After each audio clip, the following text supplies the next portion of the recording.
Postoji nekoliko vrsta voća koje se može razmnožiti oživljavanjem reznica. Ovo voće se također može razmnožiti oživljavanjem reznica, ali optimalno je samo pod uslovom ako se radi o staroj sorti. O kom se voću radi i kako sam ja oživila reznice možete pogledati u nastavku videa. Lijep pozdrav iz Cvjetne oaze. Danas je 3. august. Vrijeme više liči na kasnu jesen nego na ljeto i zato sam ja ovako obučena. Vani pada malo kišica, zato je ovaj video u ovom mom malom plasteniku. A današnja tema je oživljavanje reznica vinove loze. Ja sam u zimu snimila video i pokazala kako sam stavila položnice reznice, smokve i vinove loze na oživljavanje. Reznice smokve su se fantastično oživile prilično brzo, međutim tad su se kod mene pojavile one mušice koje idu u zemlju, čije larve onda jedu korijenje, tako da sam ja poslije reznice vinove loze morala baciti. Od njih nije bilo ništa. Ja sam ih izbacila vani, prvo da bi spriječila razmnožavanje tih mušica, da mi ne bi išli u druge saksije, a i onako nije bilo više nade da će se te reznice oživiti. Onda je muž u toku zime, naravno kad nije bilo mraza, donio druge reznice i ja sam te reznice početkom zime stavila ovdje na oživljavanje.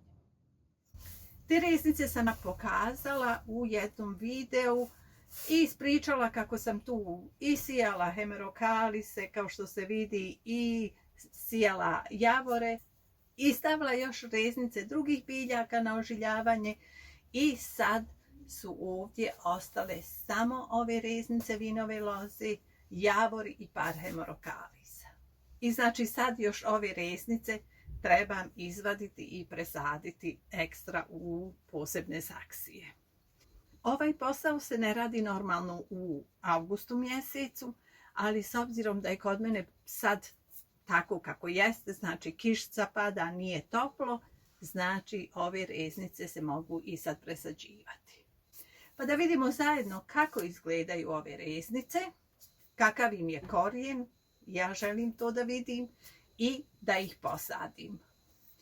Ova sorta sam ja mislila da je tamna, međutim ovo je bijelo grožđe. Ja sam cijelo vrijeme mislila da je muž donio iz bašte reznice tamnog grožđa. Međutim, sinoć pričamo nešto, on meni kaže nešto, pominje bijelo grožđe i onda kad smo dalje razgovarali, onda je u stvari činjenica je da je ovo bijelo mirišljavo grožđe. Tražila sam informacije o tom grožđu i najvjerovatnije da se radi o muškata bijelo grožđe i to bi trebala biti stara sorta. Pretpostavljam da se radi upravo o tom grožđu jer u bašti koju je sin kupio su stari, zaista stari čokoti, ja mislim da se tako kaže na našem, te vinove loze. Ovo grožđe ima sitne bijele bobice i jako je mirišljavo i od te muškate ili što ja pretpostavljam da je muskatno grožđe, postoji crno i bijelo i mi imamo u bašti i jedno i drugo. Inače, novije sorte, one su podložne raznim bolestima i one se obavezno kaleme.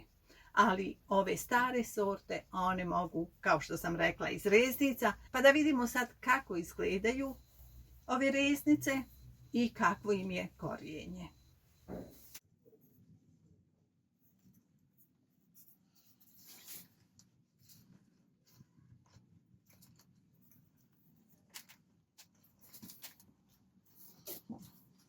Očito da je korijenje dobro razvijeno, jer je reznice prilično teško izvaditi.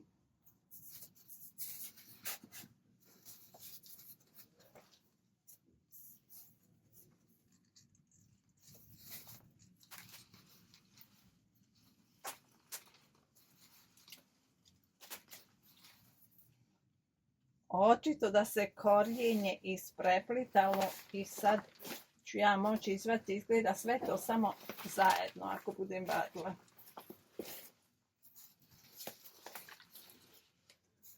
Nema, morat ću gledati da ovo korijenje malo odvojim, inače bit će teško.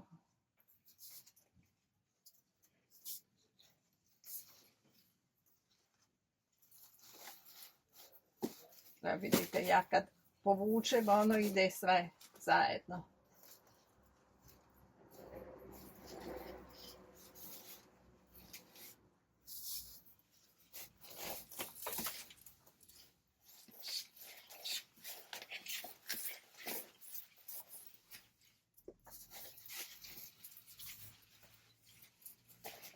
Jedino ovako da uzmem sve zajedno, grožđe, ove reznice i da ih povučem.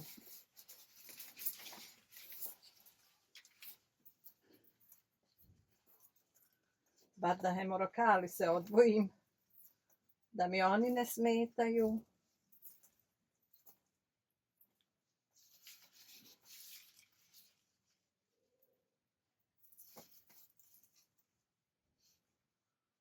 Evo, neki sam hemorokali se presjekla.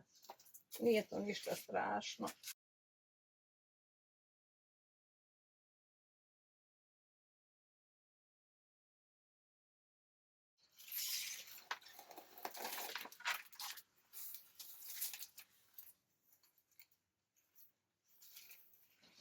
Da vidimo sad kako izgleda ovo.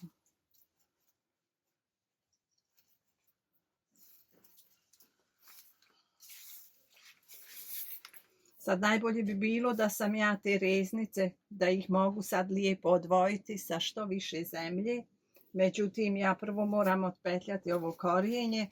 Znači, zemlja će sva spasti s korijenja. Ali šta je tu je? Evo, to je to. To je ta reznica jedna.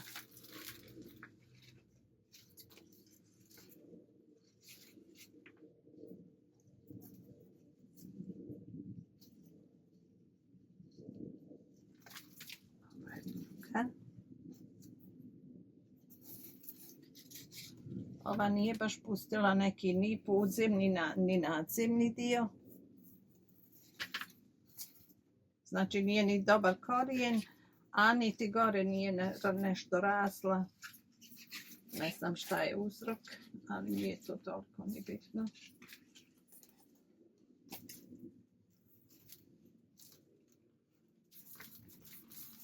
Ova reznica je dobra.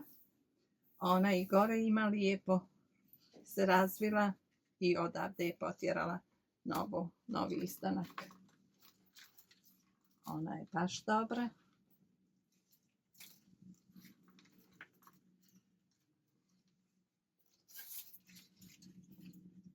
Još ove dvije.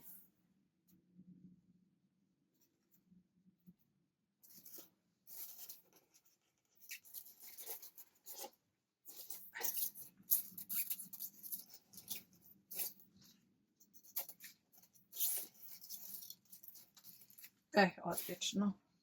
Znači, ovo su 1, 2, 3, 4, 5 i ova 6, što nije baš nešto super dobra.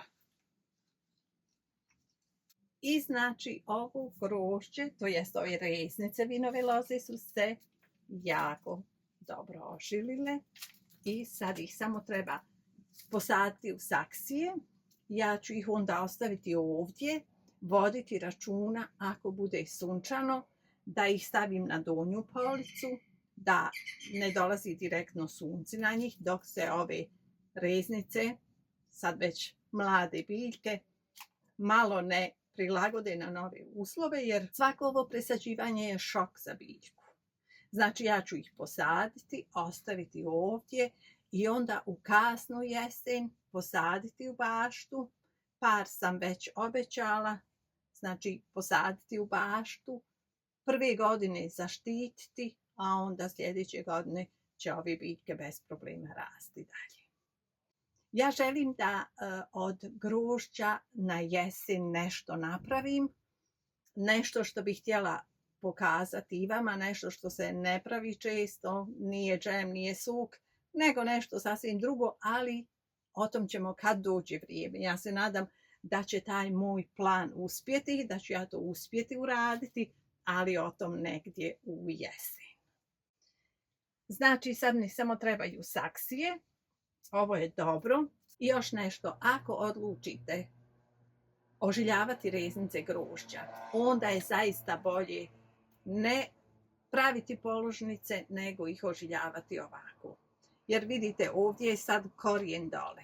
Da se korijen obrazovao na 2 mjesta, onda bi morali to sjeći, to je nesigurno.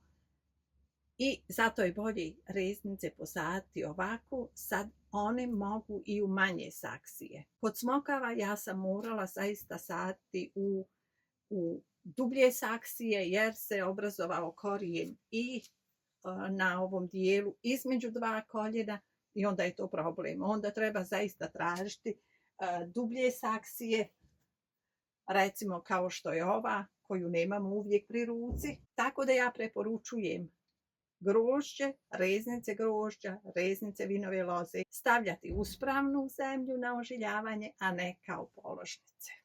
I to sam naučila i neću više nikad stavljati ih kao položnice na ožiljavanje. Ali dok čovjek ne proba i dok ne vidi, dok sam ne uvidi grešku, ne zna ni kako treba postupiti. Sad mi trebaju saksije i ja ću ovu vinovu lozu posaditi u ovu istu zemlju. Nju imam sad pri ruci i očito da je reznicama odgovarala upravo ova zemlja. Zemlja je za cvijeće u koju sam ja dodala malo pijeska. A poslije kad reznice dođu direktno u baštu, onda će imati drugu zemlju, ali sad prvo u ovu zemlju.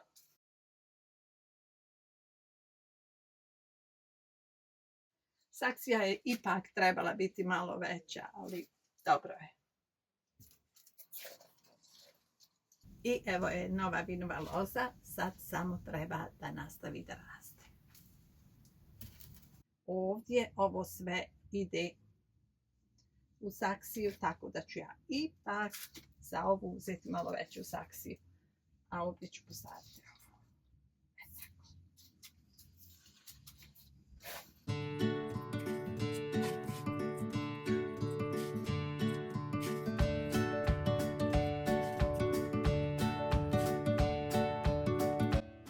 Još jedne. Moram još jednom naglasiti. Kad se stavljaju reznice na ožiljavanje, zaista treba voditi računa da zemlja ne bude mokra. To je velika greška. Ja sam se naučila kroz iskustvo da se zaista mora paziti. Ponekad nam se čini da je zemlja suha odozgo, dole bude mokra. I kad biljka, to jest reznica, kad obrazuje korijen, taj korijen onda naknadno sagnije. Zato uvijek treba voditi računa o tom da zemlja bude samo vlažna, a nikad mokra. Ovu reznicu ću, kao što sam rekla, posaditi u malo veću saksiju, jer je korijen zaista velik. I šteta mi je da ga režim, jer oko korijena ima puno zemlje. A to je uvijek dobro, jer korijen onda neće doživjeti šok ako se ne odvaja od zemlje.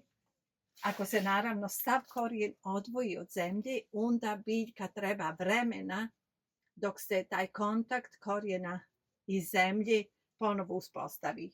Međutim, ako je zemlja već tu, onda je to za biljku kao da je niste ni presađivali.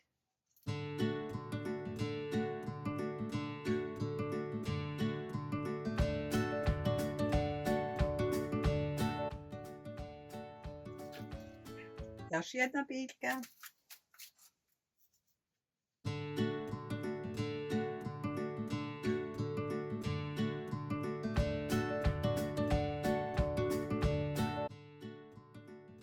Biće tu jedan mali vinograd kojeg sam ja sama stvorila ožiljavanjem reznica.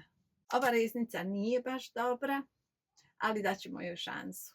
Ako želi da dalje da se ožili, daćemo joj šansu da pokuša, pa ćemo vidjeti šta će biti.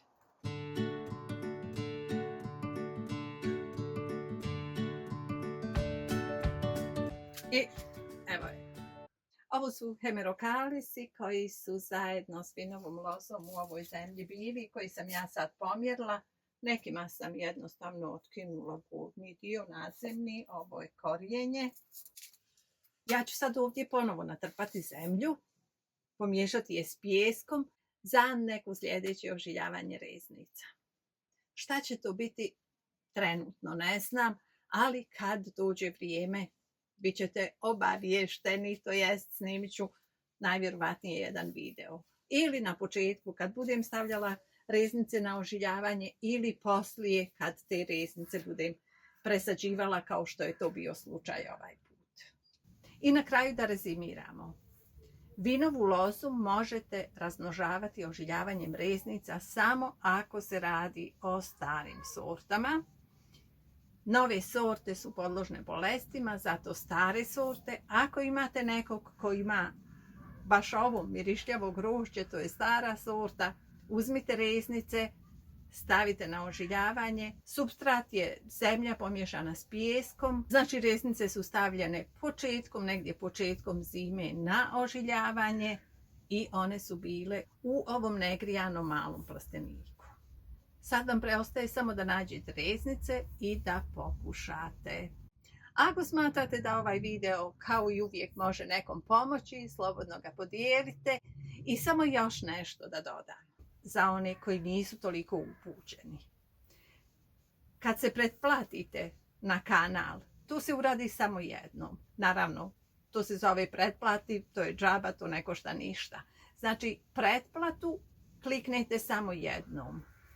A onda možete svaki video lajkati ako želite, ako vam se sviđa, ako smatrate da je neki video dobar, da je poučan. Ali pretplatiti se samo jednom. Jer ja pretpostavljam da se dešava da neko svaki put kod svakog videa pokuša da se pretplati i tad u stvari tu pretplatu poništi. Zato jednom pretplatiti, a lajkati za svaki video pojedinačno. I to je bilo sve za ovaj put. Vidimo se nekom drugom prilikom. Lijep pozdrav iz Cvjetne oaze. I evo, to su te reznice. To su već lijepe reznice, prilično duge. Ovdje ima još ružmarina i reznice smokve.